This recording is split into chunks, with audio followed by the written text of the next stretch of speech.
ভাবুন তো, পৃথিবীর সবচেয়ে বড় প্রযুক্তি কোম্পানিগুলো মাইক্রোসফট, গুগল, মেটা, এমনকি ওপেন এআই, একটি কোম্পানির চিপ ছাড়া তাদের অনেক এআই প্রকল্পই এগোতে পারে না।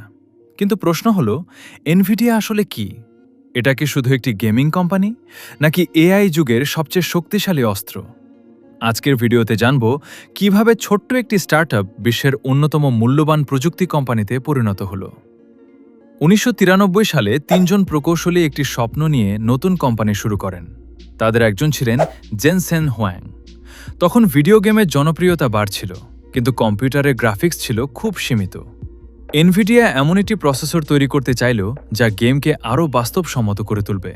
কয়েক বছর পর তারা বাজারে আনে জি-ফোর্স জিপিইউ। গেমারদের কাছে এটি দ্রুত জনপ্রিয় হয়ে ওঠে, কিন্তু তখনও কেউ কল্পনা করতে পারেনি এই জিপিইউ একদিন এআই এর ভবিষ্যৎ বদলে দিবে। আমরা সবাই সিপিইউ এর নাম শুনেছি। সিপিইউ একসময়ে অল্প কিছু কাজ খুব দ্রুত করতে পারে, কিন্তু জিপিইউ একসঙ্গে হাজার হাজার ছোট কাজ করতে পারে। এই বৈশিষ্ট্যই এআই এর জন্য আদর্শ।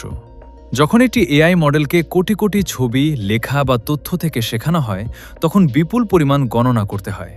সিপিইউ এর তুলনায় জিপিইউ এই কাজ অনেক দ্রুত শেষ করতে পারে, আর এখানেই এনভিডিয়া অন্য সবার থেকে এগিয়ে যায়।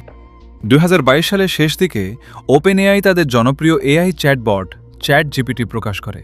এরপর শুরু হয় বিশ্বজুড়ে এআই প্রতিযোগিতা। মাইক্রোসফট, গুগল, মেটা, অ্যামাজন সবাই বিশাল এআই ডেটা সেন্টার তৈরি করতে শুরু করে। কিন্তু একটি সমস্যা ছিল, এত শক্তিশালী এআই চালানোর জন্য দরকার ছিল অত্যন্ত ক্ষমতাসম্পন্ন জিপিইউ, আর সেই বাজারে সবচেয়ে এগিয়ে ছিল এনভিডিয়া। ফলে তাদের তৈরি জিপিইউ এর চাহিদা এত বেড়ে যায় যে অনেক কোম্পানিকে মাসের পর মাস অপেক্ষা করতে হয়েছে। এআই যত জনপ্রিয় হয়েছে, এনভিডিয়া তত শক্তিশালী হয়েছে।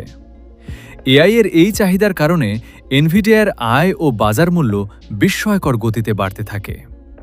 একসময় শুধুমাত্র গেমিং কোম্পানি হিসেবে পরিচিত এনভিডিয়া অল্প কয়েক বছরের মধ্যেই বিশ্বের সবচেয়ে মূল্যবান কোম্পানিগুলোর একটিতে পরিণত হয়। এই সাফল্যের পেছনে ছিল একটি দূরদর্শী সিদ্ধান্ত, শুধু গেমিং নয়, ভবিষ্যতের এআই প্রযুক্তিতে বিনিয়োগ। আজ এআই নিয়ে যত আলোচনা হয়, তার পেছনে এনভিডিয়ার অবদান বিশাল।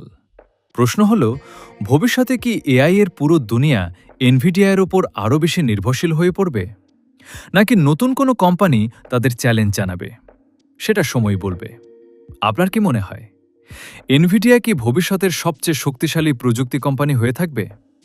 আপনার মতামত কমেন্টে জানাতে ভুলবেন না। আর এমন প্রযুক্তি, ইতিহাস ও রহস্যের ডকুমেন্টারি দেখতে চাইলে চ্যানেলটি সাবস্ক্রাইব করুন। দেখা হবে পরের ভিডিওতে।